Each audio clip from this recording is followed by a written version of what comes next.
in association with Biz Analyst by Khata Book.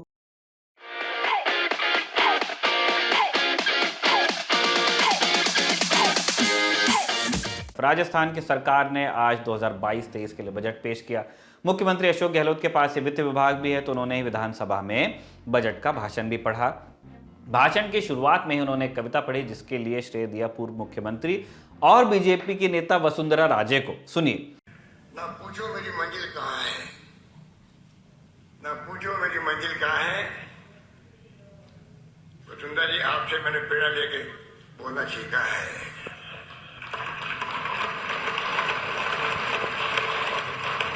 मैं कभी बोलता नहीं था ऐसी बातें, इनसे प्रेरणा ली जब बोला करती थी तब मैंने सीखा है। ना पूछो मेरी मंजिल कहाँ है, अभी तो सफर का इरादा किया है।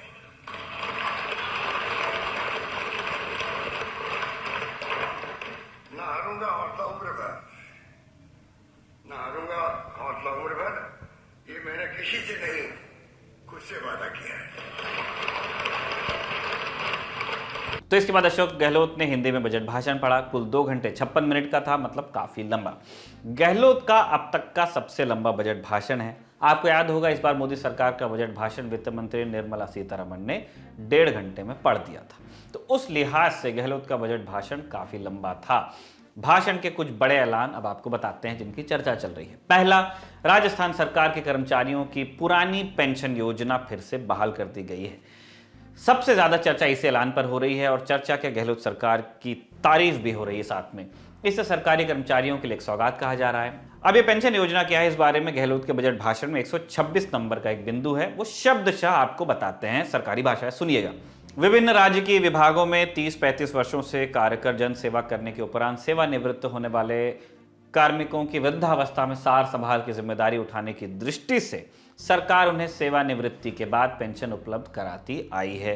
किंतु वर्ष 2004 के बाद सरकार में भर्ती कार्मिकों के लिए नेशनल पेंशन स्कीम यानी एनपीएस के अंतर्गत कॉन्ट्रीब्यूटरी पेंशन का ही प्रावधान किया गया।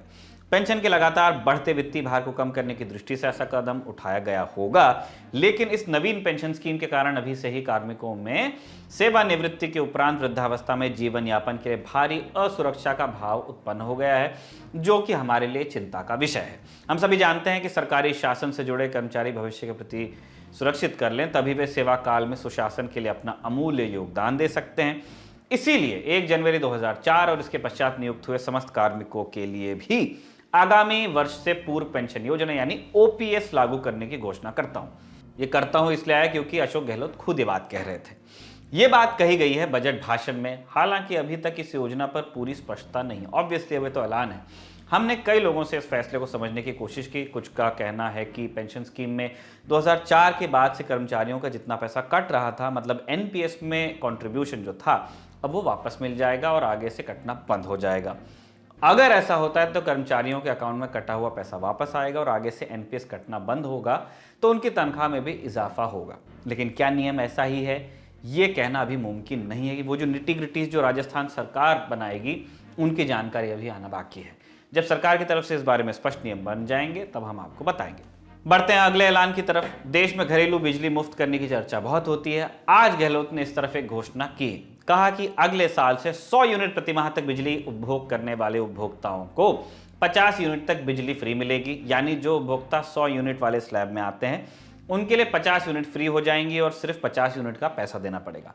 इसके अलावा जिनके घरों में 100 यूनिट प्रति माह से ज्यादा बिजली खर्च होती है, वहां 150 यूनिट तक 3 रुपए प्रति यूनिट की सब्सिडी दी जाएगी। अभी राजस्थान देश के उन राज्यों में है जहां बिजली सबसे महंगी मिलती है, तो इस लिहाज से गहलोत की नई योजना थोड़ी राहत भरी कही जा सकती है। शिक्षा के क्षेत्र में भी कई घोषणाएं गहलोत ने की है। राजस्थान में अभी Mahatma Gandhi English medium school चलते हैं, हालांकि इनकी संख्या बहुत कम है। अब शहरी और ग्रामीण क्षेत्रों में 1-1 हजार इंग्लिश मीडियम स्कूल शुरू करने का ऐलान किया गया है। इसके अलावा रीट परीक्षा को लेकर भी बजट में एक ऐलान है। रीट यानी राजस्थान में सरकारी टीचर बनने की परीक्षा में गड़बड़ी को लेकर काफी बवाल पिछले दिनों चला है, जिसके बाद सरकार ने परीक्षा रद्द भी कर दी थी। अब सीएम गहलोत ने बजट भाषण में बताया है कि जुलाई 2022 में रीट की परीक्षा करवाया जाना प्रस्तावित है। नए सिरे से होने वाली इस परीक्षा के लिए पुराने अभ्यर्थियों से आवेदन शुल्क नहीं लिया जाएगा। रीट परीक्षा में पदों की संख्या 32,000 से बढ़ाकर 62,000 कर दी गई। स्वास्थ्य के क्षेत्र में बड़ा ऐलान यह है कि गंभीर बीमारियों के इलाज के लिए हर परिवार के लिए सरकार की तरफ से 10 लाख रुपए तक का बीमा होगा। इसके लिए राजस्थान में चिरंजीवी योजना चल रही है जिसमें 5 लाख तक का बीमा है, इसी को बढ़ा के अब 10 लाख कर दिया जाएगा। एक बड़ा ऐलान पर्यटन को लेकर हुआ। पर्यटन सेक्टर को उद्योग का दर्जा दे दिया गया है। प्रदेश को 700 करोड़ का लाभ मिलेगा, रियायतें और अनुदान मिल सकेगा। पर्यटन विकास कोष की राशि को बढ़ाकर 1000 करोड़ कर दिया गया है।